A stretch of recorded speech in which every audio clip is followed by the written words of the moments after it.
My love for the mountains comes from a deep respect for their wildness. The mountains are an ever-moving, changing environment, and it's where I feel most at peace, but also where I feel most vulnerable. I'm equally terrified of the Rockies, as I am in amazement of the sheer power they hold, from wild animals to thunderstorms and avalanches. In fact, some of my best memories with my family are our yearly trips to go skiing and snowboarding in Big White, BC, which is located on the ancestral homelands of the Okanagan Syilx people. This is where I first found my zest for mountain sports and came to respect the awe-inspiring towers that make those sports possible. But while going to the mountains is important for my well-being, I need to be careful that I'm respecting the well-being of the mountains I visit. Welcome back to the Canadian Mountain Podcast. I'm Sydney Clausen-Rosewarne. In this episode, we're changing things up with a podcast edition of the Canadian Mountain Network's webinar for International Mountain Day 2021. The theme for 2021 is all about conserving natural and cultural heritage through sustainable mountain tourism. Mountain systems are key for much of the world's biodiversity, which is why International Mountain Day promotes awareness about the importance of mountains across environments, through global discussion about sustainable development and conservation in mountains. We will first hear introductions from the panelists, followed by discussion around who tourism benefits, as well as who it may harm, choosing when to visit and when to stay away, how we can change our views about land and tourism, and much more. But before we get into the episode, I'd like to recognize the land where I work, the land that holds the space for me to produce this podcast, and the people who share their knowledge with us. The Canadian Mountain Podcast acknowledges that our conversations engage with diverse knowledge holders who live and work on unceded and treated lands. We also recognize the historical and ongoing oppression that many Indigenous cultures, lands, and nations have continuously faced within Canada. This podcast actively seeks to decolonize, change, and inspire media platforms by including Indigenous ways of knowing.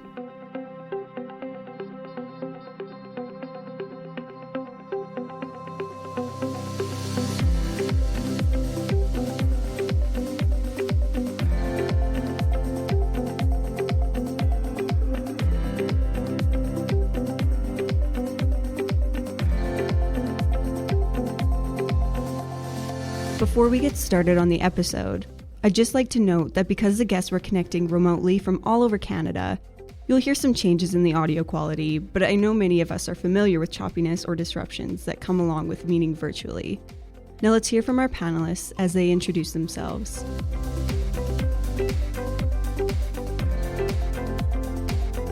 Good morning, everyone. Thank you for joining us today.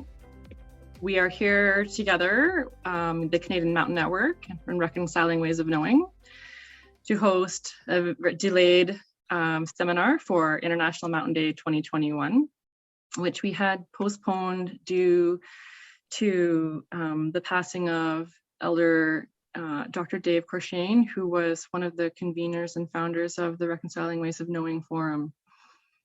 Before we get started today with the panel discussion, I just want to start with a few things to make sure that we've got our technical components of the session taken care of.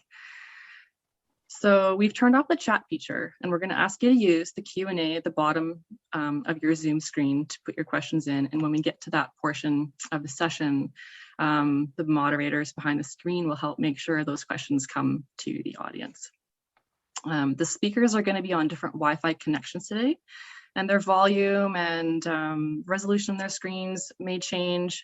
We have people joining us from all across Canada and some really remote places, so we appreciate your patience as we work through the world of Zoom. The session should approximately be 1.5 hours. It may run a little bit longer than that, so you'll be able to stay for the remainder of the session with us. We are also recording this dialogue, so anyone unable to participate in the entire session can still view it later, and we'll have those links available. I want to offer greetings to our panelists who are joining us today. We have Indigenous elders, knowledge holders, scientists, and learners. And we have you, the audience, joining us from across the globe. I'm joining you today from Edmonton, Alberta, situated in Treaty 6 territory, the traditional lands of many First Nations and Métis peoples. Members of our panel and the host teams are situated across Canada, and I would like to start by acknowledging that we are on the ancestral lands and territories of numerous and diverse Indigenous nations, and we pay tribute to their heritage and legacy as we strengthen ties with the communities we serve while taking concrete actions towards meaningful reconciliation. We recognize the historical trauma and triumphs that many different cultures, lands, and nations have continuously faced within Canada, and we are grateful to have the opportunity to work with Indigenous communities in advancing their vision and aspirations on this land. We pay respect to all Indigenous people from all nations across Canada. We acknowledge the traditional knowledge keepers and honor their leaders. So thank you for joining us today for this International Mountain Day event. I would now like to introduce Elder Mary Jane Johnson Gudia, who will provide the spiritual opening for today's event.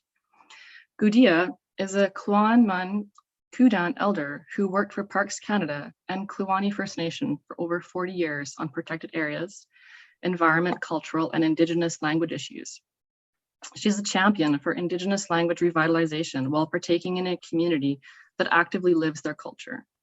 She contributes to an objective perspective to several boards and committees and sits as an active committee member on the Truth and Reconciliation Commission Report Response Task Force, the Asikai Natural Environment Park Management Plan Steering Committee, the Pickhandle Lakes Habitat Protection Area Steering Committee, the Canadian Mountain Network Research Management Committee, the Canadian Mountain Assessment Canadian Advisory Committee, and the Dan Kayi Renewable Resource Council.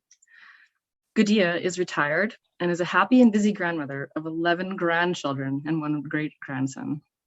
Thank you, Gudia. Ntleo shokwasan dan che uke koche it's anu shokwasan Gudia uye Guchenge Mary Jane Johnson Ama Toothlesson UHA Ama Guchenge Lena Johnson UHA Asua Gudia UHA na Asua Sho Ina UHA na. In my people's way, my name is Gudia. In the English way, Mary Jane Johnson. My mother is Toothlesson. My grandmother, who I am named after and who has passed, is Gudia. And my great-grandmother on my mom's side is Ina, and she has passed. By rights, I should be introducing on my mother's side and my father's side as far back as I know, and this way you will know how I was raised, where I come from, and how I carry my name from my clan through the generations and have the honor of carrying that name in my lifetime. We would like, as Nicole had stated, to acknowledge that each of us are located on unceded and ceded lands of the First Nation nations, the Métis nations, and the Inuit nations across this country, Canada, and maybe other places in the world that the people of the land there as well. There was an elder from Teslan. Her name was Virginia Smarch, and she said in very easy words to understand our place on this earth, that we are part of the land and we are part of the water. We are each caretakers of the lands and the waters on which we gather.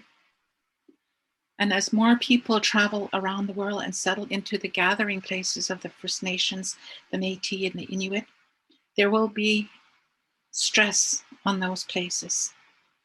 To be good caretakers, we must respect each other's ability to learn from the past by being present today, for a future where our strength will be each other.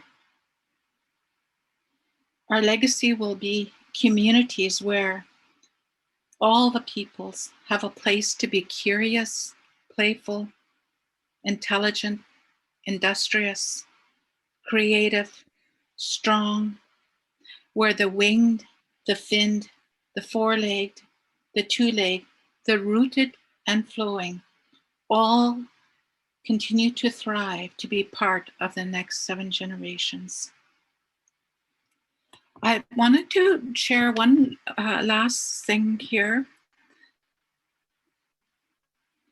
that as we think today in our conversations, that if we could step back from how we look at our land area and the waters, if we can step back from thinking of maps and the alphabet of the written language, and how both have viewed our the ways that we view and interact with the land and with the water.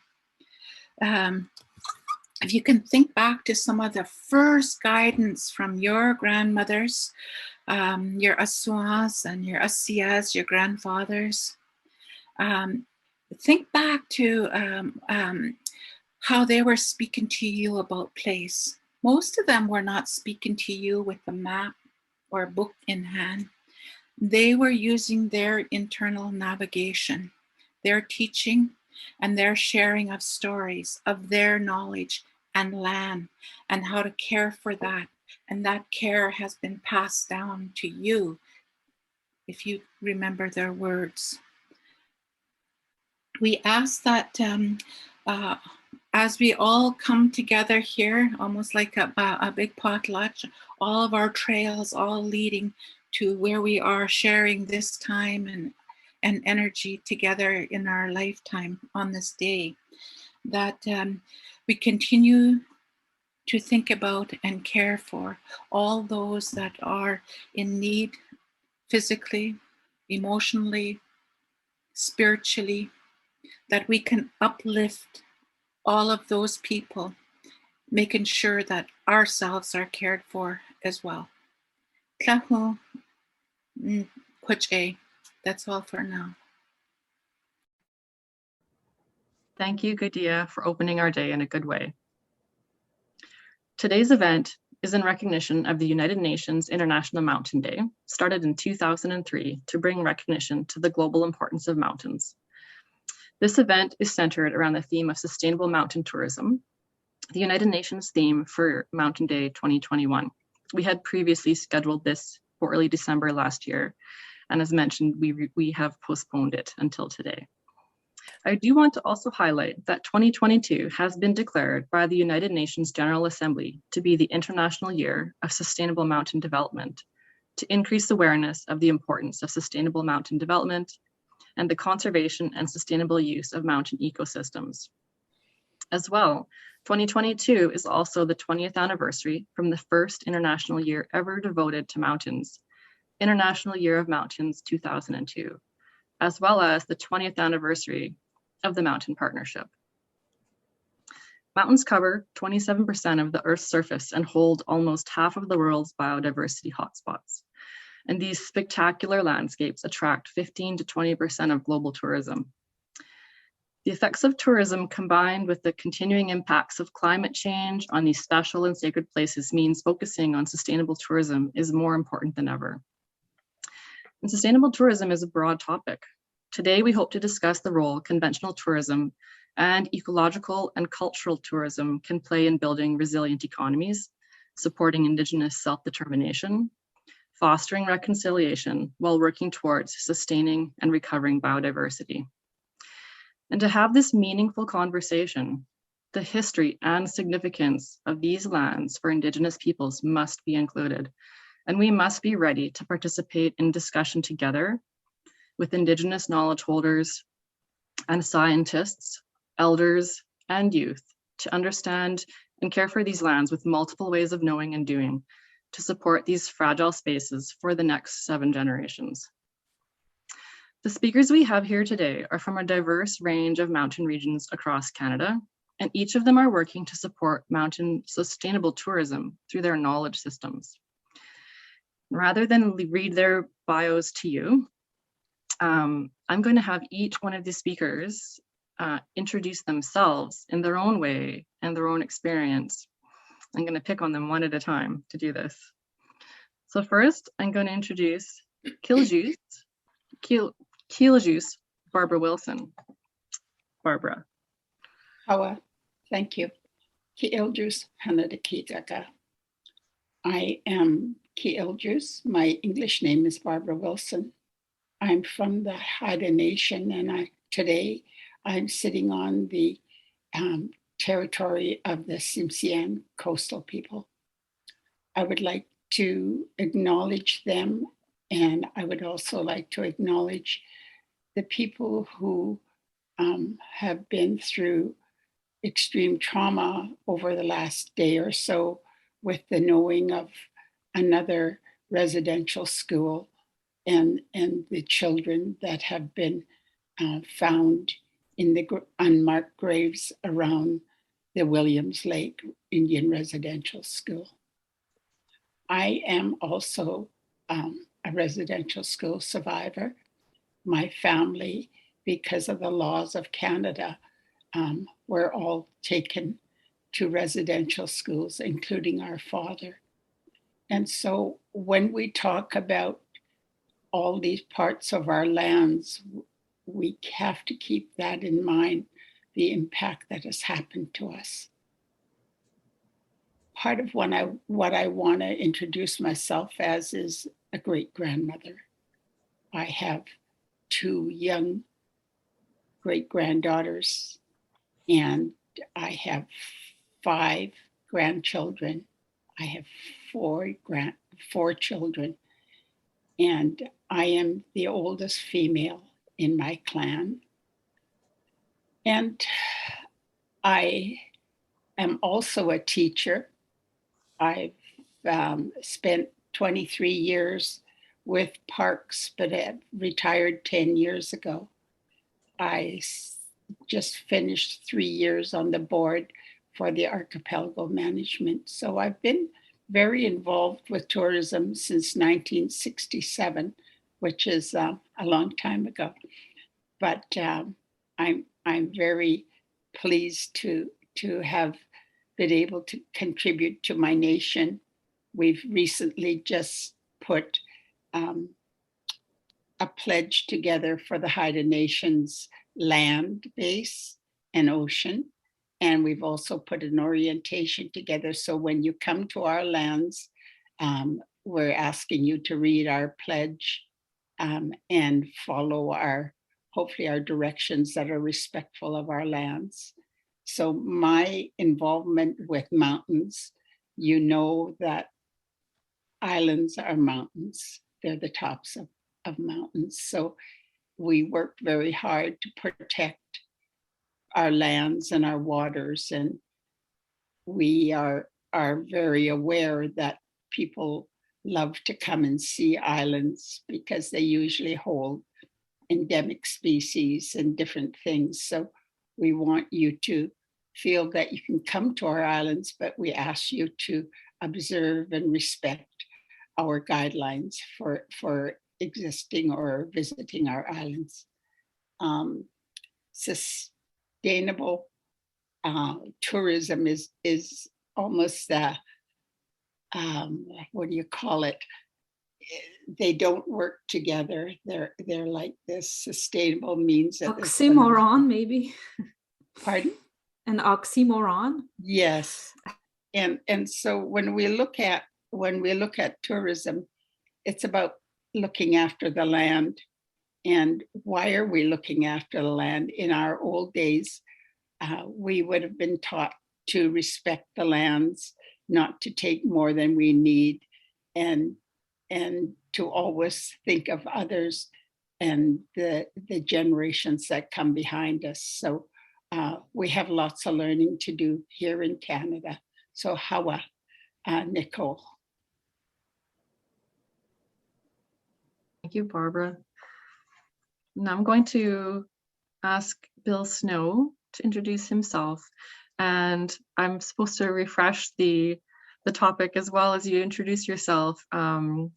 can you give us some background on your experience and what you're doing working towards conserving cultural and natural heritage? Thanks, Bill.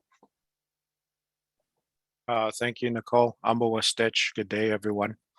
My name is Bill Snow. I'm the Acting Director of Consultation for the Stoney Tribal Administration that is representative of the Bearspaw, Chiniki, and Wesley First Nations and I'm currently here in Winchispa, Oyade, or as we otherwise know it as Calgary, Alberta, and speaking to you from the Treaty 7 area, that is the ancestral home of the Stoney Nakoda people, as I said, that comprise of the Bearspaw, Chiniki, and Wesley First Nations. Would also like to acknowledge our historical and cultural ties to the Tinaha and Shuswap Tribal Council in BC. We have a long and fruitful association with tribes there. In Treaty 7, I would also like to acknowledge the Tsuut'ina First Nation, the Siksika, Piikani, and Blood Tribe that also are part of the Treaty 7 area.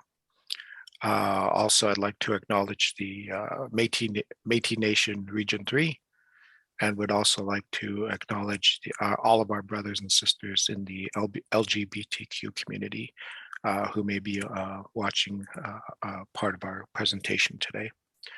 I'll be speaking a bit about the Bison reintroduction project. I think there are really important and strong ties to tourism and conservation. Stoney Nakoda is working on a cultural study for the Bison reintroduction project, and we hope to have that released here soon in 22. And we'll be talking how these relate to historical themes around tourism and conservation. Thank you. Thank you, Bill. I'm now going to turn to Norma Cassie, who's also a co-research director for the Canadian Mountain Network. Welcome, Norma. Thank you. I just want to say hello to everyone out there. I'm happy that you have joined us today. Yeah, welcome. This is interesting times, and I just want to say welcome. So happy you guys are all here. Good day. I'm from People of the Lakes. My Gwich'in name is one who gives away their last cup of tea. And I am also a grandmother. Jiju Tanichli. I got 11 grandchildren. 2 of them are great grandchildren. And so lots and lots of responsibility. And I just want to say that I'm also part of the Indigenous Leadership Initiative, a whole bunch of incredible leaders across Canada who are working towards building Indigenous protected and conserved areas, and also to build upon the network of the land guardians across this country. And also, as Nicole said, co-director of the Canadian Mountain Network, along with Murray Humphreys and our other incredible team of the Canadian Mountain Network. So good morning and welcome. Thank you, Norma. I'm now going to turn to Isabelle Falardeau, who is joining us from the east side of Canada. Nicole, bonjour. Hello, everyone. Thank you for everyone who's been speaking before me, especially for the very touching introduction to our talk by Gudia. It was really, for me, really meaningful. And following that, what I think brings us together today, or part of what brings us together today, is a shared attachment or love for mountains. Certainly is what I am bringing with me today. Mine was passed on to me by my father, Jean. He brought me in his backpack skiing in the forest when I was a baby. He brought me skipping school on fresh snow days as a child. And those very special moments really shaped my life, and now I get to pass that on to my own children. So it also made me want to pursue that great feeling of being in the mountains and being in nature through my life, and made me, so I'm in Quebec City, not known for being a mountainous region. We do have mountains, but it made me want to live in different mountain areas around North America, including Whistler, Aspen. And then now that life in the mountains has become part of my identity through my professional life. It gave me a sense of belonging. It also introduced me to how great and how bad tourism can be. And I'm back living in Quebec City. And since I've been back about 10 years ago, I've started to study sustainable tourism as an undergraduate at first, and somehow put my arm in the machine. And now I'm just about to end a cycle and defend my thesis on Friday. That's concerning tourism, sustainable tourism, and innovation and authenticity in tourism. And so I speak or participate today as a student, as a researcher. I'm also a professor at Université Quebec à Trois-Rivières, where I teach and study leisure and local tourism, or local development through tourism, sustainability in mountains and tourism, protected areas, nature-based tourism, mountain tourism. That's my passion. That's my field of interest, my closest field of interest. And that's through that background that I'm here, because I'm part of Canadian Mountain Network. I'm a non-Indigenous Quebecoise partaking on this panel today, so from French heritage, and that puts me in a very delicate position where my own culture and nation has at the same time suffered and participated through systems and dynamics of the colonial and federal history of Canada. And so it's with great humility, but also with pride also that I'm here. And I thank everyone for having me. And I'm looking forward to our discussions. Thank you very much, Isabelle. I'm now going to turn to Stephanie Yuill. Nii Nicole, Ublami elders, panelists, academics, practitioners, lovers of mountains, and everyone else out there in the wild world of Zoom. This is a bit intimidating for me. I'm fairly far away from everyone, so it's really excited to be part of this. My name is Stephanie Yuill, and I grew up near Ottawa, Ontario, on the traditional unceded territory of the Algonquin Nation. I am currently a settler in the Nunavut settlement region. I live in Powlatuck, Northwest Territories, on the blizzardy shores of the Beaufort Sea. Many of you will think it lives on the tundra, on the barren lands. Well, it is barren lands. There's not a lot of trees up here, but I'm surrounded by beautiful rolling tundra hills. So I may not have the Adirondacks, and I may not have the Rockies, but I certainly have this beautiful landscape that everyone should see, but sustainably, of course. That's what we're here for. I'm very honored to be part of this panel for two reasons. One, I'm a mad tourist. I love being a tourist. I have spent countless hours in the backcountry all across the world, and particularly in the Northwest Territories, where I'm very fortunate to literally drink out of streams in the Richardson Mountains, in the home of the Satu, Dene, and Métis. I've been able to drink out of the East Arm, close to Lutzel Cay. We have such a beautiful, pristine environment up here. But I've also been fortunate to break bread with a lone shepherd in the Swiss Alps and be able to absorb and understand and experience other people's cultures. So that kind of tourism where I learn and I absorb is so important to me. And mountains are a part of the fabric of our humanity. They're so important. Like us, like humanity, they're constantly changing and adapting to their surroundings, and yet they remain so rooted in their place. Their stunning spaces and their remarkable people that live there remind us of the strength, resilience, and beauty of nature, but also of the people that make mountains their home. I'm also really honored to be here because I'm a practitioner. I hold 2 degrees in tourism and parks management from the University of Waterloo and Texas A&M. But after graduation, I followed the calling of environmental education, largely in parks. In search of the ever elusive full-time job, I went from Ontario Parks to Alberta Parks to Texas State Parks to Northwest Territories Parks, and now I reside with Parks Canada. So I've been at this over 20 years. I've been lucky. My job has been to raise awareness within people of the natural and cultural environments, because for so long we separated them, but they're intimately intertwined. And I think that's been one of the gifts that I've been able to experience is bringing 2 together and sharing that experience. In some cases, I've been able to help develop stewards of the environment as a settler, certainly working with other non-Indigenous people.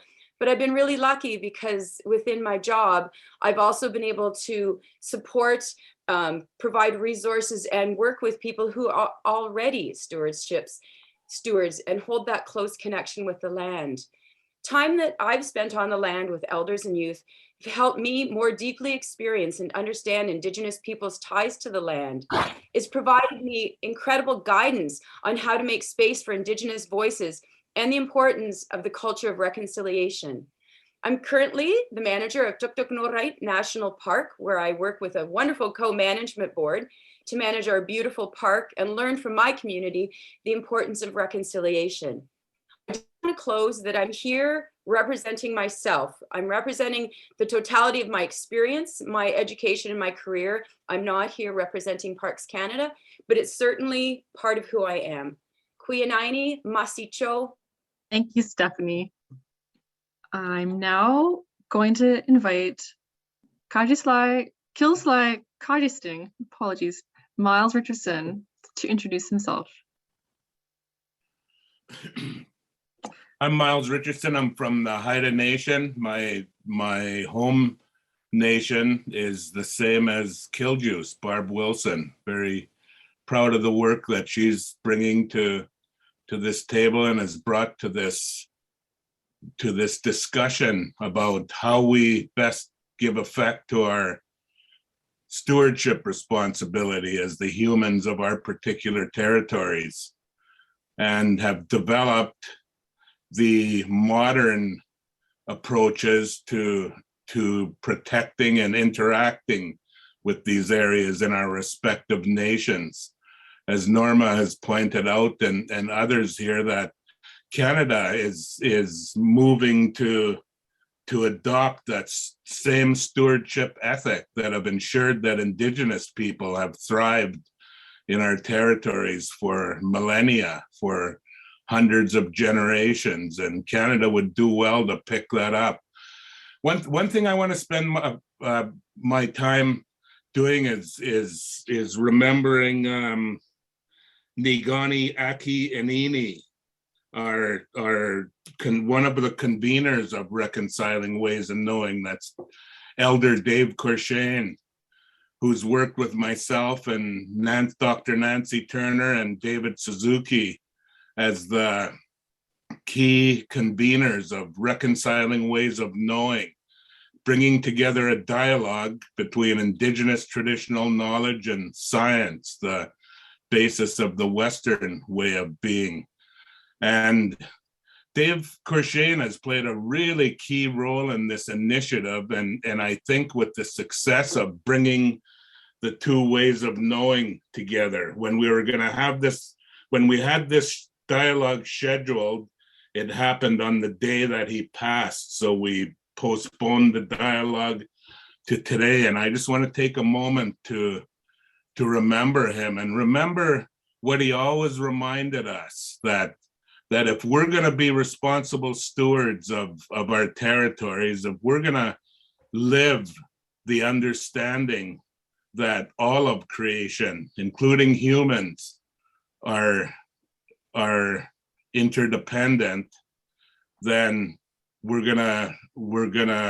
best served by doing those things and beginning with proper ceremony.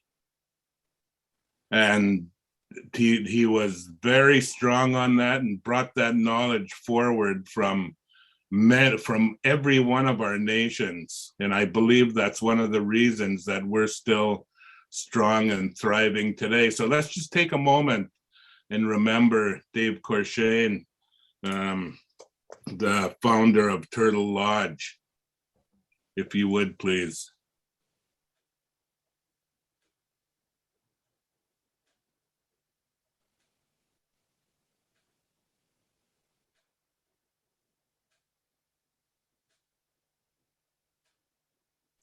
Thank you. Hoa, and now move into the dialogue. Yeah. Thank you, Miles, for doing that. Thank you very much. So yeah, there are many approaches to sustainable tourism, some of them more common than others. So to start on as much of a common foundation as possible, I'd like each of you to explain what culturally and environmentally sustainable tourism means to you. I'm going to ask Barbara to start us off. Sorry, I had myself on mute.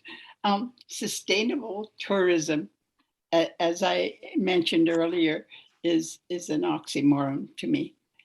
And I think about places like Fiji and Hawaii and how they've been impacted, and how my islands have been impacted by the coming and goings of people thinking that it's all right to come and take. So what we want to do is find ways that people can come and visit and learn what respect means in the context of the places that we're in. For many years, I wouldn't go to Hawaii because one of my Kanaka friends said to me, if you love our lands, don't come. And that really hit home. And so when I look at tourism and the impact that it has on not just the land, but the people and all different parts of it, I struggle. I struggle because I see if you don't have limits on how many people can come at it at a certain time, how the grounds get beat up, the lack of privacy that locals have. And that's not just First Nations, it's people who have pioneer or settler history with us, and how hard that is on everybody, because we used to be able to go to the beach, any beach, and have the family there and play all day. And now we have to move sideways and make room for visitors. So sustainable means that we're going to look after it for other generations. And so it means that not just the locals, but especially the people who come to visit us need to know where they can go, how long is respectful, and what is acceptable in cultural aspects. So in our homeland, we have potlatches, and potlatches are the final legal step in making something known, and it's a private affair. And so when people come to our homeland, we don't want people to think that they can just come because it's a traditional happening. It's a very legal aspect of our world, and we want those kinds of things to be sustainable for our people and to be respected by people who come to our lands, and not to come to our potlatches unless you're invited. So that would be sustainable for me. Hawa. Thank you, Barbara. Thank you for helping us understand the history and impact that we have in tourism. We're now going to turn to Bill Snow. If you can help us understand what culturally and environmentally sustainable tourism means to you. Ishnish, thank you. I think that, again, I would agree with Barbara that we're dealing with, in a sense, two sort of opposing ideas around what we see today as sustainability and tourism. And I would add in conservation for that matter. Yeah. I think that here in one of the projects that we're involved with is this Bison cultural study that began in 2017 and is a 5-year pilot study.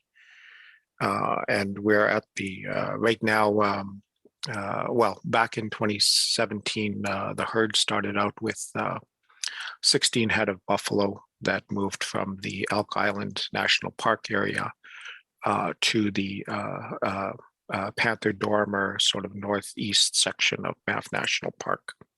The herd's doing good. They're up to about 60 head, and they're adapting very well to their new home in the Panther Dormer area.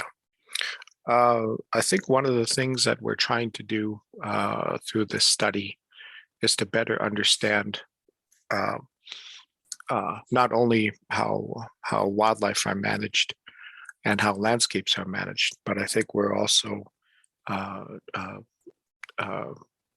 looking at and better understanding the traditional knowledge aspect. The traditional knowledge aspect that's really missing from the program today, from the Bison reintroduction program. And I think we're in this beginning phase of bringing together these two world knowledge systems, these two worldviews, Western science and traditional knowledge. Once we get to a place where we can have interaction, where we can bring both of those knowledge systems together, I think we can then look at ways of the project really being sustainable over the course of time. That is not just dependent, we're not just dependent on science in how we manage herds or landscapes or the environment. We're looking at cultural practices as well. And I think that's the aim of a lot of Indigenous study that's going on, and very much thankful to the Canadian Mountain Network for funding these types of studies.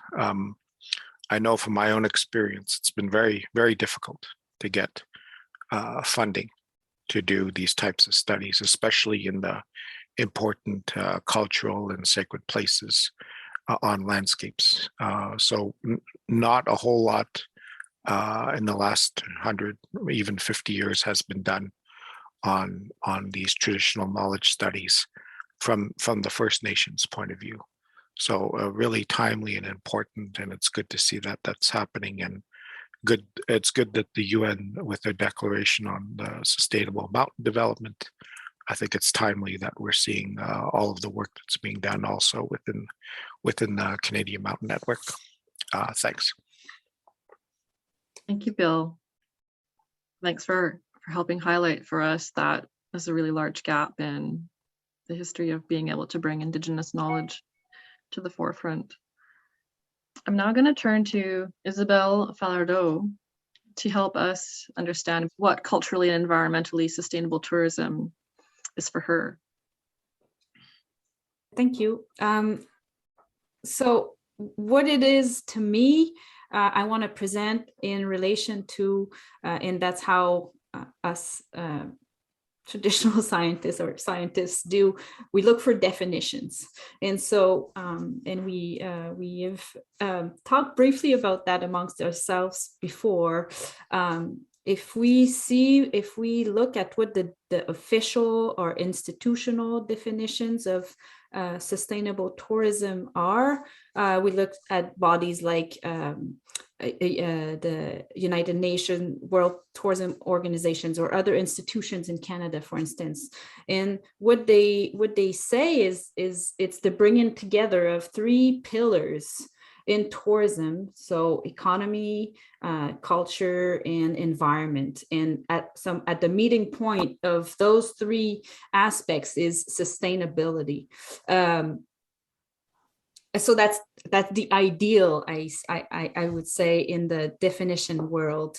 But what's more important, I think, is what's the purpose, and why do these bodies use definitions, and why do they define sustainable tourism like that? And to me, when you read through documentation, it's not for sustainability of the planet, of the society, of the people. It's for sustainability of tourism. That's the mission of United Nation World Tourism Organization, is to make tourism important in the world. And so that's a big problem to me, because that's towards that goal that they will allocate, or I'm really happy that they'll say there's an International Mountain Tourism Day or whatever, and it's important. I'm not saying we should reject all of that, but if you're looking at promoting tourism, not sustainable world, then you're not able to make important or ask important questions. And to me, sustainability of tourism is not sustainability of the industry or the businesses, is how tourism can make the world, can be an agent of change, good or bad, but how can tourism make the world a better place? And I'm not saying that's not part of what the official definitions are, but it's almost, to me, and that's how I thought of it when I was preparing today. And Barbara said it in her own, in a different way, but that's the same idea. It's almost like the whole idea has to be shifted around. And so,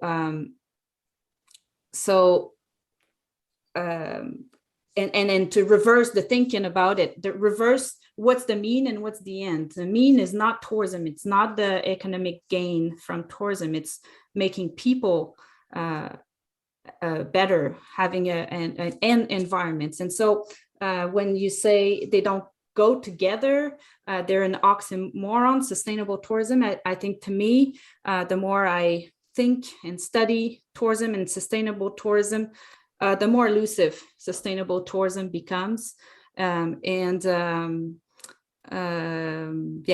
that's what I wanted to. And so, yeah, the more unlikely even maybe it becomes. And like Barbara mentioned, since I've studied for now 10 years towards my PhD, I travel less and less, which is maybe ironic and maybe not what we would wish for, but yeah, thank you. Thank you, Isabelle. You've brought up a really good point that we overlook often, is how tourism can make the world a better place, and in doing that sustainably. I'm now gonna turn to Stephanie Yuill to help us understand what culturally and environmentally sustainable tourism means for her. Nicole. I'm just going to put a little proviso here. We're just at the tail, we literally are at the tail end of a blizzard, and I've lost you a couple of times. So I'm going to apologize in advance if I fade out. I'm really not ignoring you. Mother Nature is taking control, as she should. Sustainable tourism is something that I really, really struggle with. Going back to what Isabelle said, I love traveling, and I think I would shrivel up and die if I couldn't meet people and learn and grow. I think I'm a much more empathetic, understanding, mostly patient person because of the variety of cultures and people that I've met over the last 55 years in one day, just so you know. I think I'm a better person for it. But there's a big but. There's a big, big but when I first saw this question, and it goes back to Kielju and Barb, everyone's saying is there's a but. When I first read this question, the very first thing that came to my mind, like Hawaii and like Fiji, was Cambridge Bay and some of the coastal communities in Nunavut and no, not so much the Northwest Territories, but the cruise ships that go up there. On paper, you get to see the Arctic, you get to learn about what it's really like, you get to meet the people, you get to see the struggles against climate change and isolated living, and you get to see the joy of community and survival and togetherness. But of course, cruise ships leave environmental damage. And one of the big problems is the people coming off those cruise ships and visiting the communities would often they wouldn't buy things. There was no real economic support for the communities that they were visiting. So really, what are the people of Cambridge Bay and other Nunavut particular communities getting out of these tourists? The tourists are getting a lot, which is lovely on one hand, but we want to ensure that tourism benefits the people of the area. So for me, sustainable tourism is that meeting that when I go to when I go to Fiji, that I leave my money behind, that I purchase things, I make an economic contribution to the community I'm visiting, but I also make a knowledge contribution that I'm able to walk away from a community, I'm able to walk away from an individual meeting, from a potlatch, from wherever I am in the world, that I have an understanding of that culture and that I can be an ally, I can be an advocate of that culture. I also leave no trace. I'm not leaving any garbage, I'm leaving money instead. So it's this coming together of a community and a tourist where everyone benefits, not just the tourists, and everything benefits, not just the tourists, but the trees, the mountains. So it's an elusive concept, and I don't think it will ever be perfect, but I think in my heart, I think it's something to work towards. And I think there's tools and things out there that can help contribute to sustainable tourism. And the one thing that I think of is in Australia, there's an island called Hinchinbrook, and they have a carrying capacity. You have to get, and it's like the Chilkoot Trail. Only so many people can be on that trail at once because they recognize too much tourism is going to be detrimental to the environment. And so we just got to have to figure that way out so that the communities and the cultures also see that kind of benefit. So the search for tools to make it happen continues, in my thoughts. Queen Aini Masicho.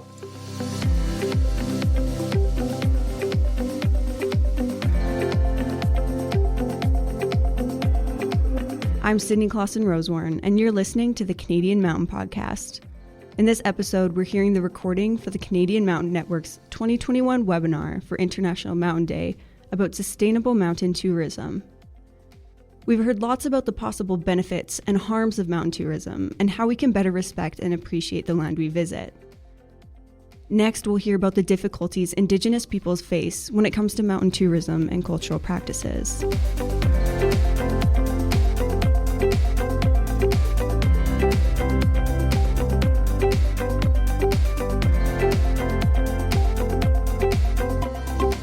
We've heard a variety of perspectives from our first 4 panelists. And before we go further, I'm actually going to return back to each of those panelists. And I'm going to ask them to help answer some additional questions a bit differently for each of them to help us understand a bit more of what their experience has led them to now and how they see we can do things differently going forward. So I'm going to go back to Barbara. Your wealth of knowledge and history, and your with your lands and people. What barriers do you face, or are you Indigenous people facing in participating in and shaping the direction of tourism and those sustainable and cultural practices in their territories? So barriers. I think one of the biggest barriers is the lack of having a say when these places were originally set up. You know, you think about the types of things that have happened when it comes to economics, the idea that everything's there for the taking. That's not how our worlds work. And so when you look at the barriers, it's a governance barrier. Here on Haida Gwaii, when we were first working at protecting what was called South Moresby at that time, we looked at Kilsley Kaji Singh, who was our leader at that time, and he and the young people of our nation decided that there was enough logging happening in the area and the impact it was going to have on our food sustainability. So they woke the rest of us up and said, whoa, we got to stop this. And so they did a peaceful protest, and they eventually saved the area, not without a lot of personal sacrifice. And they established in 1981 the Haida Gwaii Watchman program, which was a volunteer program. And it was recognizing that we had to look after the area, which wasn't being looked after. It was just the trees were being removed, the fish were being removed, all our traditional foods were being impacted because of the fisheries law and the Indian Act. So the lack of governance, the lack of conservation, the lack of being able to go out and use our lands because of the Indian Act, those things all had huge impacts and diseases. As you see today with COVID-19, our people were heavily impacted, the same as everybody's being impacted today. We went from more than probably about 30,000 people to less than 600. So the transference of our knowledge to our youth through the impact of residential schools and other methods of separating us from our lands had huge impacts on the sustainability of our areas. And so I think that those barriers are barriers that we need to address today. The transgenerational impact of all that and the healing that needs to happen within all First Nations around the world is a very question that needs to be addressed and looked at, because when you look at terra nullius and you look at doctrine of discovery and where it came from and what it's done to the world, it provides us with lots of food for thought, and the kinds of barriers that have been put in front of any person that didn't have the same religious way of saying Hawa to the Creator or looking after the land. And so those are the barriers that I see that still prevail today. Hawa. Thank you, Barbara. I know you mentioned the role that Miles had in that history. Miles, did you want to take a moment to comment on that? Just look at how Killjuice just cast this struggle. You know, if you think sustainable tourism is a oxymoron, or it's competing forces, think of what she's saying and the forces behind those. Here we have an indigenous way of knowing that's based on an understanding that we're one with the rest of creation.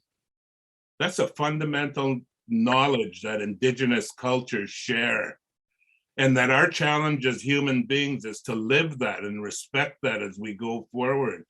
And then you compare that for the purposes of this discussion with the Western way of knowing, which is science-based, but is also based on those concepts that she referred to as the doctrine of discovery and terra nullius, where indigenous people are not worthy humans, not human enough to have rights, and the struggle between those. But imagine if we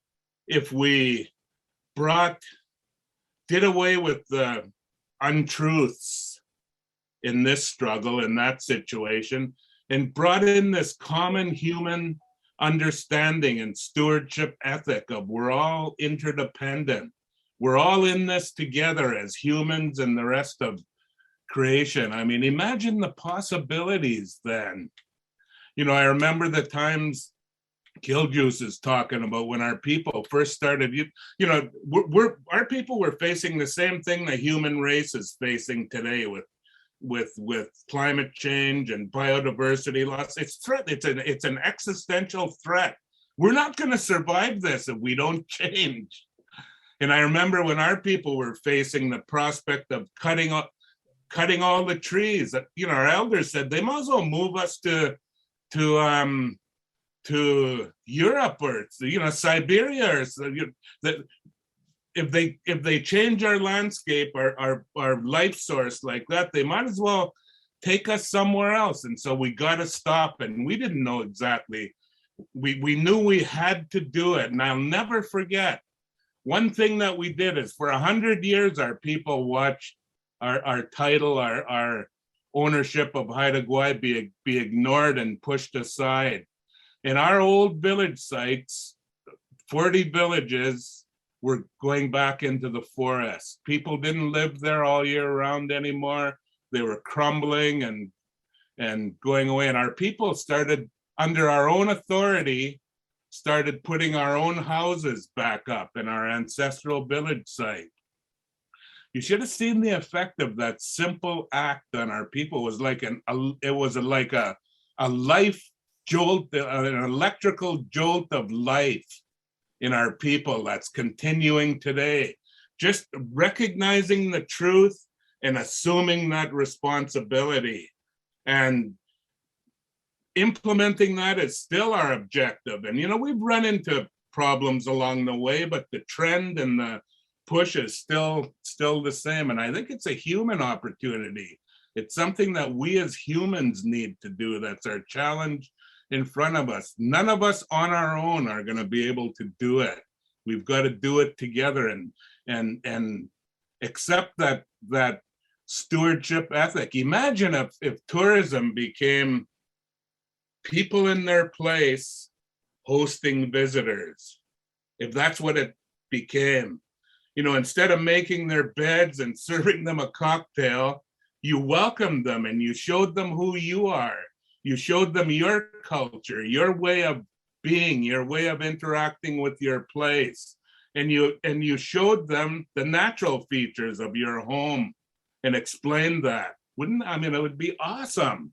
There's so many opportunities along those lines. And the experience of our people that Killjuice is laying out is one option. Every one of us as Indigenous people has our story of that journey. We've got to adopt it as a human journey. Thank you, Awa. Thank you, Miles. There's a lot of great discussion being built here, and I'd like to have Bill help us further understand. He's raised some really good examples of the work that is being done with the Bison, and you know, if there are other examples of what's being done right now, whether it's tourism or sustainable and conservation practices that are being brought forth again. How can we understand what's being done and what impact that's having? If you can speak about that. Thanks, Nicole. I think I'd like to talk a little bit about the barriers that exist, as was mentioned, and I fully agree with Miles and Barbara on the lack of voice and participation that Indigenous people have had in their own areas and traditional lands. The only thing I would add to that is one of the barriers is is a lack of cultural awareness, especially regarding our histories of Indigenous people. For my area and my First Nation and people here in Treaty 7, which was signed in 1877, our people, our elders, understand the treaty as a sharing of land, and whereas government looks at it as a land sale. So we've had miscommunication right from the start, from 1877. And then we get into a very repressive policy period beginning in 1884. I believe one of the first restrictions around culture was the banning of the potlatch in BC, and continued straight on into the 1960s with other repressive policies. The one that really impacted Stoney was the removal of Stoney from Banff National Park in the early 20th century. That really prevented and ostracized, and it crippled the way that we interact with land and with each other. It had a really crippling effect on our ancestors, and that crippling effect is what reverberates today in our communities. So that's why I believe events like the Banff Indian Days that began in the late 1880s, that event was a way for Stoney to still get access to their traditional areas, even though it was a tourism event that was superficial. In a very real way, it reconnected us to our land. And so, while at the same time we were experiencing all of these repressive policies, we were also helping the local economy in building the tourism industry here in southern Alberta. First with the railway, and then with helping out the early explorers and finding their way through the mountains, and then finally in helping to build a lot of the tourism infrastructure that is now part of what the experience is in Mount Assiniboine, the mountain there behind you. All those pathways leading from Banff National Park, Lake Louise, the Kicking Horse Pass, many of the areas that we know today, world-renowned, were assisted by early Stoney people in taking visitors and taking early mountain explorers to these very unique, culturally significant places. So a lot of barriers that people don't know about the Indigenous history, Indigenous mountain history. And I would say that, so that's a barrier, that when people don't know that, whether they be tourism or conservation people, so that's one step that needs to be worked on. And I think that's why, I've tried to, the only way we're going to combat ignorance is with education. And so we need to get out these kind of discussions, but we also need to do the reporting as well, the traditional use studies that talk about these areas and impart knowledge that is important. One of the good things I think that is going to come out of our report on the Bison study that we currently have, I think, is the recognition that wildlife have a place on the landscape, and not just an environmental function, but a cultural function. And when we look around almost everywhere today, we see impacts of climate change, most notably in BC in this past few years. I think that the more that we understand the impact that wildlife have on landscapes, the more important an issue that is. Bison do things on landscapes that we as human beings cannot do. And so just by them being there, they are supportive of other forms of life, not just the other ungulates and insects and avian species, but the vegetation itself. So they are really hallmarks of rebuilding landscapes, rebuilding biodiversity. And so I think that's true of many, many different areas all across Canada. And I think that, and especially mountains. And so when you take a species like bison off of a landscape for 100 years, that landscape is less. So by putting bison back on landscapes, you have that restorative nature, not only environmentally, but culturally. So I think that's one of the things that is important to keep in mind, and understanding all of those impacts that bison have on landscapes. We can't understand all of those impacts just with Western science. We have to use traditional knowledge to acknowledge those types of impacts. And again, bringing together these knowledge systems is important. But first, I think we have to get through and acknowledge those two different systems as being separate and independent, different ways of knowing. So again, the barriers are understanding that cultural awareness aspect, bringing it up to today. What can we do? Projects like the reintroduction, the cultural study, not only understanding the Western science side of it, but the traditional knowledge side of it as well. Yes, thanks. Thank you, Bill. We're getting into some really broad, and also really huge educational territory with our discussions today. I'm going to turn to Isabelle now.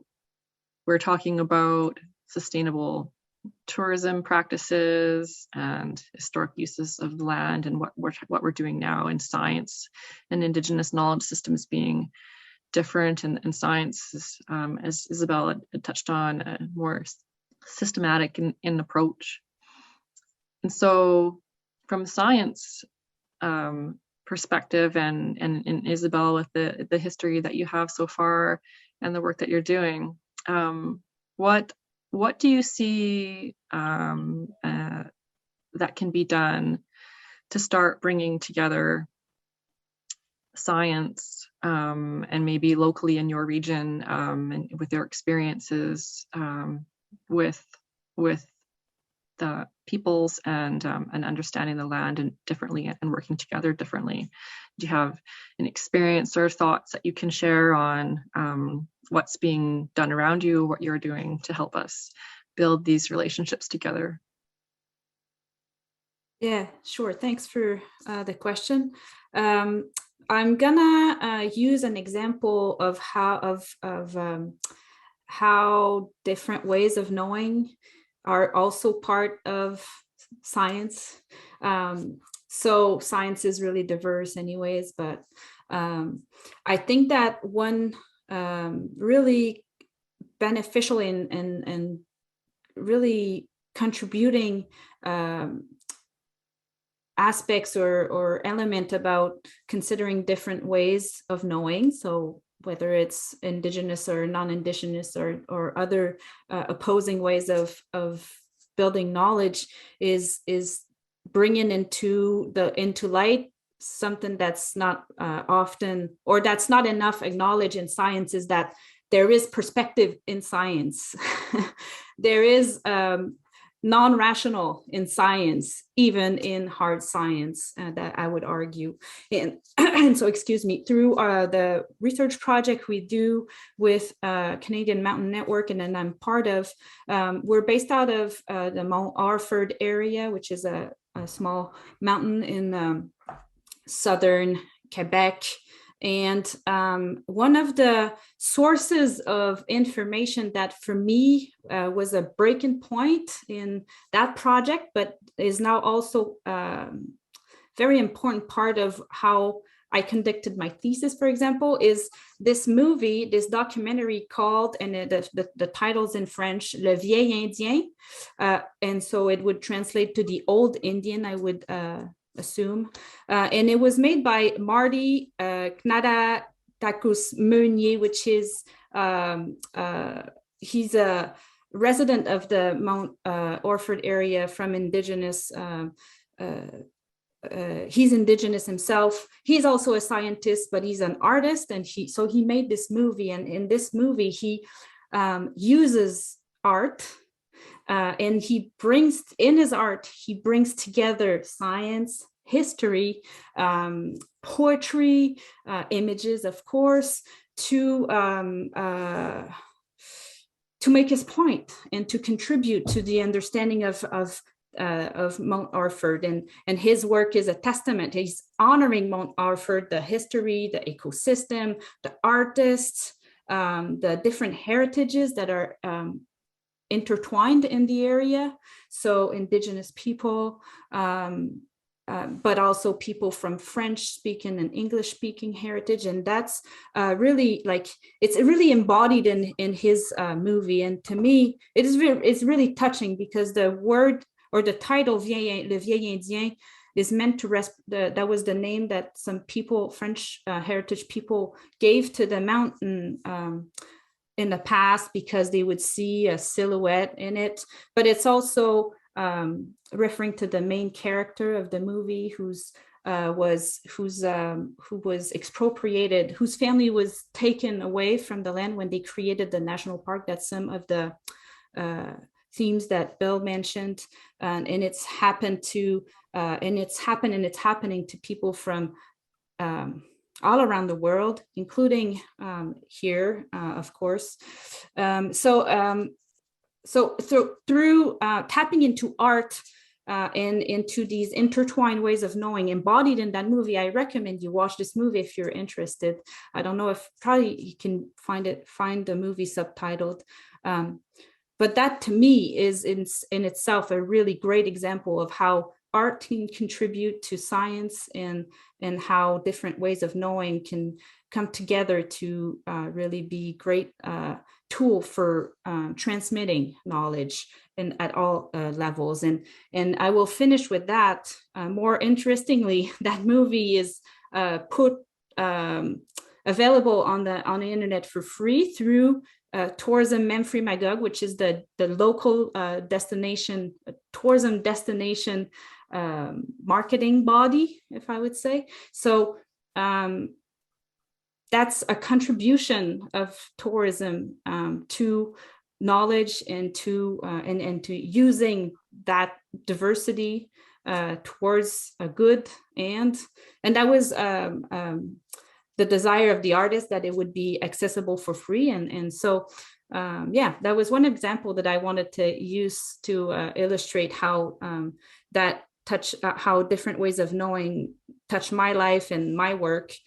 And the other really, I think, inspiring element I would mention is I teach tourism classes, and in my classes, students are amazing. They're an amazing source of knowledge for me, and we're able to build together, and they're really interested in diversity, and that includes so in my tourism classes, Indigenous tourism and Indigenous contribution is one of their preferred or most sensitive and close to their heart subjects. And so just recently we had a conference with people from a regional park who's putting forward a development project, and they brought to the discussion some contradictions in the way Indigenous peoples whose traditional territories are concerned by this project are not systematically involved. And I think that's a great contribution to also different, so from the students, so the future generations. And I thought that was one of the ways that, in my experience, it gives me hope, I guess, that we're making some progress. Thank you, Isabelle.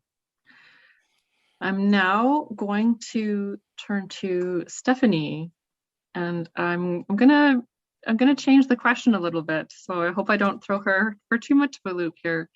But we're hearing today a lot about what we need to do to support Indigenous knowledge and Indigenous people in as stewards of the land and in sustainability and conservation. But we still have this role of the tourist and individuals and people as we go out on the land and we experience the land, not just in Canada but elsewhere, in lands that maybe historically have been cared for by other people for millennia. And so Stephanie, you had touched on your travels and experiences with a lot of enthusiasm and how you've approached tourism and those experiences. So maybe if you could help us, help us understand or give us some ideas as we go out into the land and we start on our travels as tourists. What can we do? What can we do to help change our approach and our views and our relationships as we explore the land and learn through those explorations? What kind of guidance could you give us from your experience? Well, so much for all my notes, Nicole. I know you touched on something, and I think we've got some great history, but we need to give our audience some ideas on how they can start approaching tourism, and I think you've been doing that. But it goes back to education and exposure. So I think that's one of the things is, Isabelle, thank you so much for being a professor. Like, I think at the university and college level, that's wonderful. We've got people going into tourism and having that critical knowledge of it. But I think there's room when we're talking with the younger students in school is opening them up to other cultures, other worlds, but also starting with Canada and going to our history. And I don't want to say we need to have a tourism course in schools, but maybe there's ways to get them out on the land and get them culturally knowledgeable about their own communities. And I think the Northwest Territories actually does do a really good job of it. Our schools take the youth out, and this is from like small communities of 300 people to Yellowknife, and they engage them with the local. And so this is Indigenous and non-Indigenous, particularly in the larger communities. And so you've got these wonderful opportunities for young people to go into a safe space, ask questions that maybe youth aren't always comfortable asking. When you've got the opportunity to go one-on-one with an elder, it's a great opportunity to learn more. So I think by creating more of these opportunities for youth in the elementary school and the high school, we will slowly start growing people that have a wider base, a wider curiosity of the world around them. And again, it goes back to incorporating that with that environmental education. So getting youth to spend time on the land, to me, is one of the most important things that we can do within the education system. And the funding's a barrier, technology is a barrier, but there's definitely ways to get around that. And one other thing that I really do appreciate, and unfortunately it's not sustainable tourism, but a lot of the youth in the Northwest Territories have some pretty amazing opportunities. There's Northern Youth Abroad, which is incredible. So we've got 2 youth here in Palatug, and Palatug's only a community of 300 people. We only have 2 flights in a week. So we're a pretty remote, isolated place. We have 2 young, wonderful gentlemen, or high school students, that are going to Ottawa as part of Northern Youth Abroad. So they're going in a safe, they've got chaperones, they've got people to meet. So those kind of opportunities, and they're able to bring home their experiences, but they're also able, in a safe spot, the people they encounter when they go to Ottawa, to educate them about the Inuvialuit history and where they live and what they do is magnificent. And we also have a really amazing program in the Northwest Territories called the Youth Ambassador Program. And what happens is we gather 50 youth from across the Northwest Territories, and they come down here. Well, they come to Yellowknife, and they get about a week's worth of training. And the training is communication. It's about tourism. It's about customer service. It's about traditional games. And what happens is those 50 youth, or 25 or however many, when there's a big event, so some of the youth ambassadors that I've trained got to go to the Olympics. They get to go to the summer games. Like, they travel and they take their culture with them, and they're there to educate people and also learn. So I think providing those kind of opportunities for that cultural exchange, I think exposing people to different cultures through programs like On the Land camps, through Northern Youth Abroad, and cultural exchanges like that benefit everyone. It's not always sustainable, but hopefully we can develop younger people and educate them to be sustainable as they grow older. I hope that makes sense.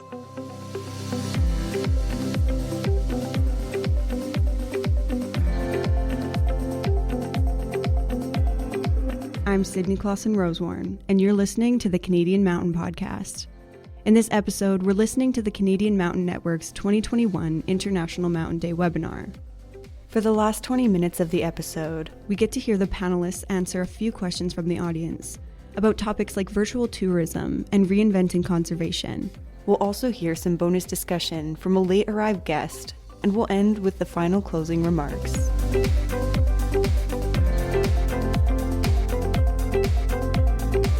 I'm gonna now turn to a couple of questions from the audience. So I hope we've got a little bit of time left here before we have Miles and Norma help us wrap this discussion up. But Barbara, we've had a question come in. Given that protecting the natural beauty of places like Haida requires staying away, do you believe there's a role for virtual tourism whereby people are able to see and enjoy the sensitive environmental and cultural areas without negative impacts? What could that look like?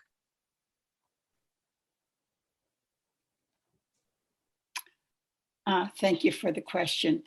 I think there is a place for virtual tourism. We've had to adapt our way of looking at things, as we know, because of COVID.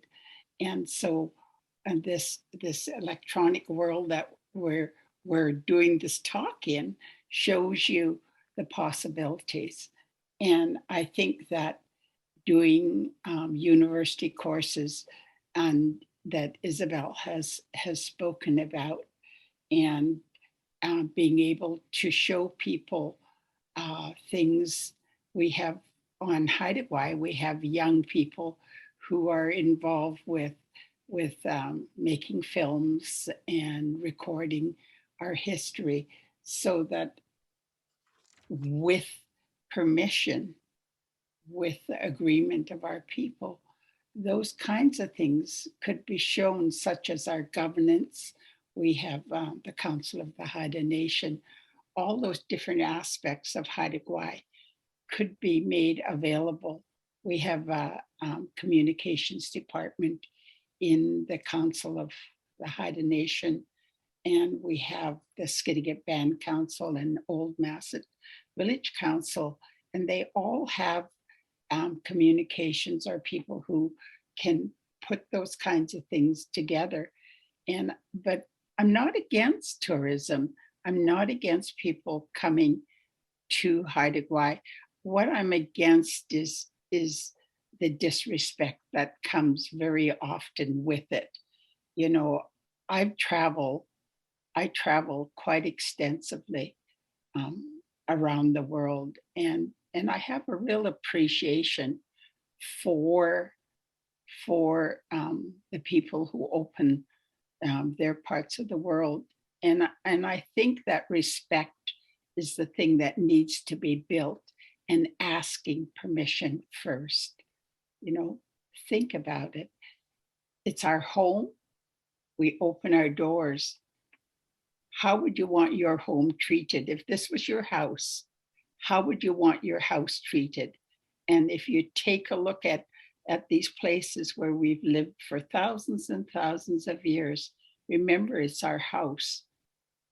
And I wouldn't want you coming to my house and throwing your garbage on my floor, or taking all my food out of my fridge, or just trashing places. We love our land, we love our ocean. We want to have it for future generations. So if you think about it in that aspect, and yeah, we could open the window and let you look in through electronics. And that might do it, but think about respect and think about what disrespect does. Hawa, thank you. Barbara. I have another question here now. I'm going to direct to Bill. You've talked a lot about your experience and the Bison reintroduction and those projects. What else, and the need for funding, and what else would make it possible for other Indigenous groups to partner with Canadian governing bodies or other groups for sustainable tourism planning? Thanks. I think there's one piece that's helpful, going to be helpful, is we have to reimagine tourism. Tourism really comes from a colonial mindset of we do one thing at this place, we do our learning over here, we do our work over here. It's all very siloed, the way that we look at land from a Western science perspective. And so when I say that we have to reimagine tourism, we also have to reimagine conservation. And I think that's where we are at the very tip right now in terms of understanding those two world knowledge systems, the Western science piece and the traditional knowledge piece. Tourism has turned a lot of sacred sites into money-making ventures, many times at the cost of the cultural and spiritual aspect of how Indigenous people see landscapes and see their traditional lands. So before we get too far down about trying to find that solution for tourism, I think what needs to come first is we need to reimagine tourism. We need to reimagine and understand and basically come to a newfound respect for land, respect for waters. A lot of places, especially in the mountain parks, these are life-giving water sources for all of us. And yet we treat them like swimming pools or fishing ponds. And I don't think it should be that way, but that's the way it is. And so before we get to all of the the focus around, how do we solve tourism? I think there's a lot of good things at different stages that are happening, especially on the co-management side. I think that we've heard here today. But I think for projects like the Bison reintroduction, I think the first step that needs to come in place is healing for the land, healing for the wildlife, healing for the people. We'll figure out tourism later. That's not the driver of what keeps us alive. Economically, it keeps us alive. But I think, especially now, when we're seeing with the effects of COVID, we're seeing so many people move and try and get into the provincial parks, federal parks. They're looking for that reconnection to land to sustain their own wellness and well-being. So I think that there's lots of opportunities for tourism, especially with Indigenous groups, Indigenous peoples. There's ways to do Indigenous tourism, but I think that cannot come at the cost of ignoring everything else. So for myself, what needs to come first is that healing aspect.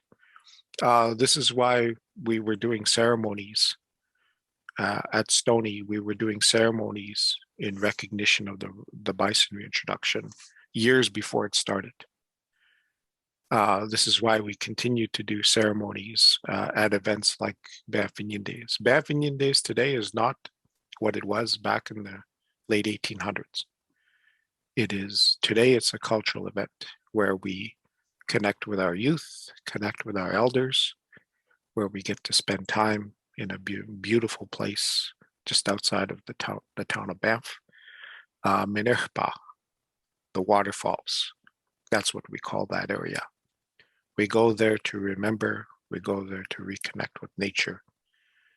The tourism part will come at some point, but what needs to happen first is our reconnection to the land, healing for the land, ensuring that those connections and that respect is there. In my mind, that's kind of where we're at. There's a lot of different kind of solutions around Indigenous tourism, everything from sharing languages to place names, understanding place names from the many places that place names that do not represent what the Indigenous people understand those places are. As I said, there's opportunities for well-being, forest bathing, and that sort of thing. There are ways to show that how forests are being more properly managed that I think people would be interested to see. I think there's ways to incorporate visioning and seeing places virtually, as we've talked about. And there's a host of other areas and services that could be part of the tourism experience. Right now, today, we have, you go into downtown Banff into a gift shop, and most of the merchandise is made somewhere else and imported into Canada. So we're living in a colonial system, and that colonial system can only move around so much. So the bringing in these traditional knowledge aspects, this understanding, is going to take time. It's important that we relook at landscapes, reimagine tourism, reimagine conservation. We need to do it soon because there's impacts happening that I think that we all see, like climate change, that are going to affect us all. Thanks, Ishnish. Thank you very much, Bill. Nicola, I see Yeah. David Suzuki is asking to say something before we close, if you have a moment. Okay, we'll switch to David Suzuki. Thank you very much. Thank you for letting me have this opportunity. I was reluctant because I had another meeting and had to join late, but I just wanted to say that I really don't think that tourism should be a part of the protection of these lands. The problem is, I think one of the big problems we face today is an economic system which does not include nature as a part of it. And there was a major report that came out in England last year by Partha Dasgupta, showing that the fundamental destructiveness of our economic system is that nature and nature's services that keep the planet habitable for animals like us are not a part of the economic system.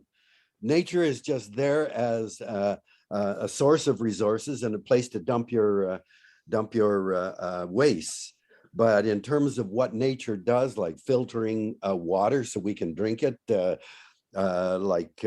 taking carbon out of the air and putting oxygen back in it, pollinating all of the flowering plants.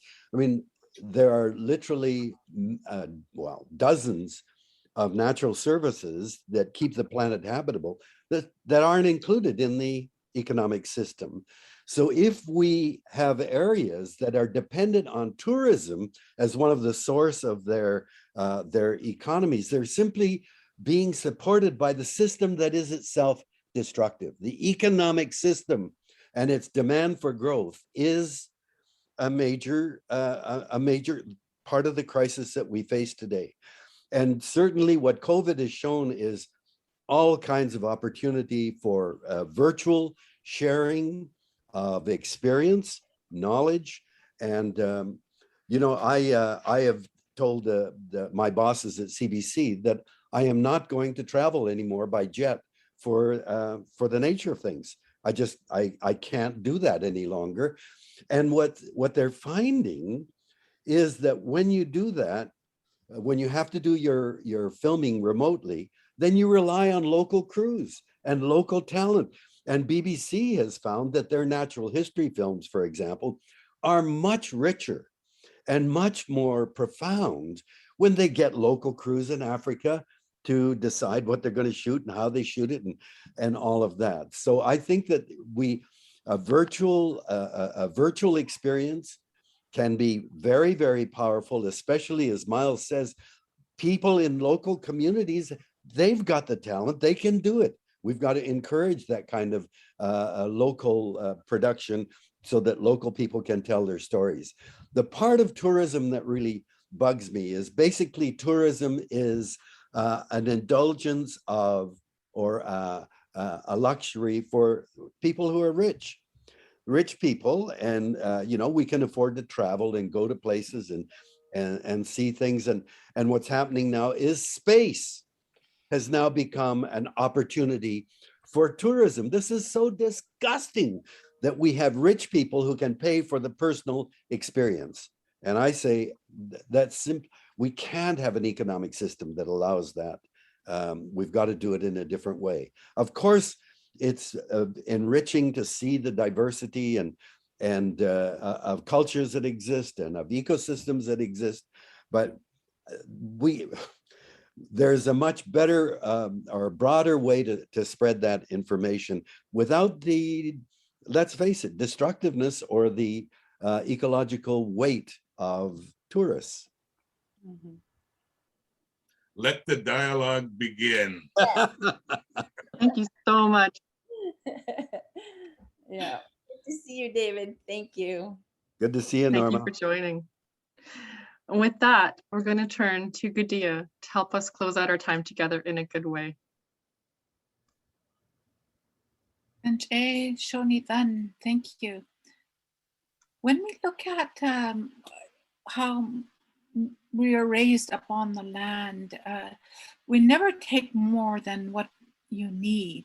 And you take only what you need to survive for yourself, for your family, and you leave others that live on that land the ability for them to care for themselves and care for their family as well. Right now, we had some very big snow up here in this part of the world. We haven't seen snow like this for a while. Last year, we had enough snow that it flooded areas within the Yukon River system on the upper headwaters of the Yukon. And this year, there's a concern because of the amount of snow that is on the ground, again, of flooding. So we're faced on a daily basis with these kind of thinking and of this kind of snow. I can't go out on the land without having a good pair of snowshoes because the snow is up to my up to almost my waist. I have to figure out bring in a shovel, and I have to have sand in my vehicle if I travel. These are expected things that I am dealing with in my life and others as well.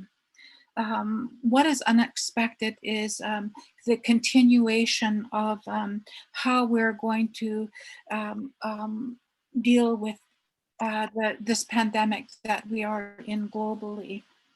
We're living in a time when the Earth's nation have and are taking extraordinary measures to care for their people, care for their communities, care for their businesses.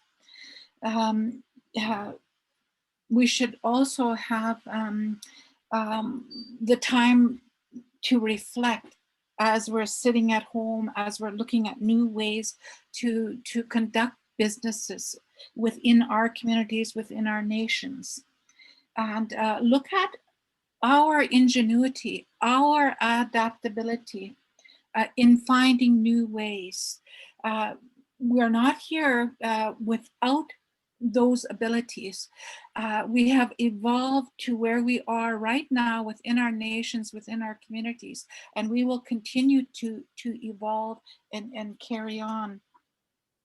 Look at your businesses and its role in your communities, and how that vision of short term and long term,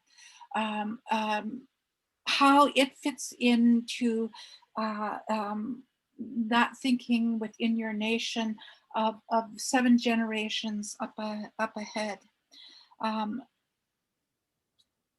When we look at terms of sustainable ecosystems and sustainable tourism within those ecosystems, we look at the benefits and impacts, but we also need to look at the goodness that each other offers when we provide hope to how we would like to continue to move ahead within our time here on Earth and care for the land and the waters that they have hope as well. Kahu, good, show me then, finish.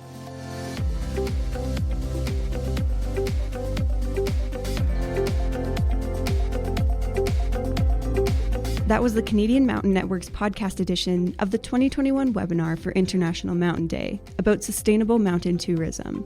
2021 was declared the International Year for Sustainable Mountain Development, which sought to increase awareness about conservation and sustainable use of mountain ecosystems around the world. For 2022, the theme is Women Move Mountains. Even though mountain women are doing many of the same tasks men are, they do not have access to resources or decision-making power in the same way men do.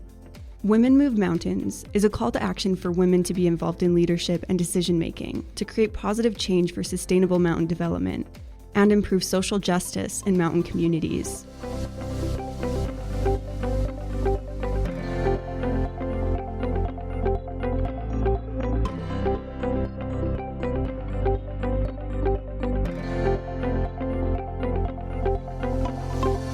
That's it for this edition of the Canadian Mountain Podcast, in partnership with the Community Podcast Initiative at Mount Royal University. Thanks for listening. This podcast was produced from Treaty 7 territories, a place that holds generations of culture and stories. With the Canadian Mountain Podcast, our goal is to share both Indigenous knowledge and settler perspectives, and we give appreciation to those stories. We are committed to collaborating with Indigenous peoples through storytelling and partnerships. Therefore, we acknowledge the hereditary keepers of these lands, the Niitsitapi, or Blackfoot, Iahe Nakoda, or Stoney Nakoda, Tsuut'ina Dene, or Tsuut'ina peoples, and Métis peoples. I'm Sydney Clausen-Rosewarne, the producer of this episode. Be sure to join us again for more stories surrounding mountain places. Whether that be in your own backyard or from around the country, share and subscribe to get the latest updates on the new season. And be sure to tell your mountain-loving friends and colleagues. You can find us wherever you find your podcasts. And you can learn more about the Canadian Mountain Network at canadianmountaintnetwork.ca.